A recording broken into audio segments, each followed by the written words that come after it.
நம்ம எல்லாருக்குமேங்க ஒரு இடத்துல வேலைக்கு போகணும், வீடு கட்டணும், பேங்க் பேலன்ஸ் வச்சுக்கணும், கல்யாணம் பண்ணணும், புகழ் பெறணும், எல்லாம் திட்டங்கள் இருக்குல்ல.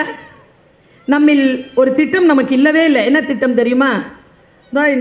இந்த உடம்பு கொடுத்துருக்கானே இறைவன், இதோ உங்களோடையே வருது, எழுந்திரிச்சா எந்திரிக்குது, வந்தா வருது, உட்காந்து இதை வைத்துக்கொண்டு என்ன செய்வதுன்னு உங்களுக்கு தெரிவதே இல்லை.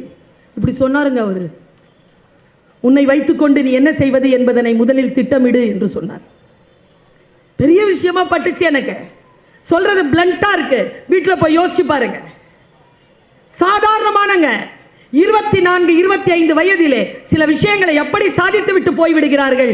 சில பேர் அதே வயதிலே குடித்துவிட்டு சுயநினைவு இல்லாமல் கிடக்கிறார்கள்.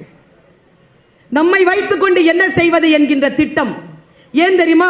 இந்த உலகத்திலேயே பெருமதியானது எது என்று சொன்னால் இதோ இந்த உடலும் இந்த உயிரும் தான் மிக பெருமதியானது.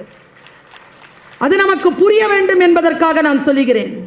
Value your body, value your soul, value yourself. உங்களை நீங்களே சுயமரியாதையுடனும் மதிப்புடனும் நடத்துங்கள். Claim you deserve all the good things because you are a good man, you are a good woman, you are a good child, you deserve everything. வாழ்க்கையில் இந்த வார்த்தையை அவங்க சொல்லிட்டு அடுத்த வார்த்தை ஒன்று சொன்னாருங்க. எனக்கு தெரியல நீங்க எப்படி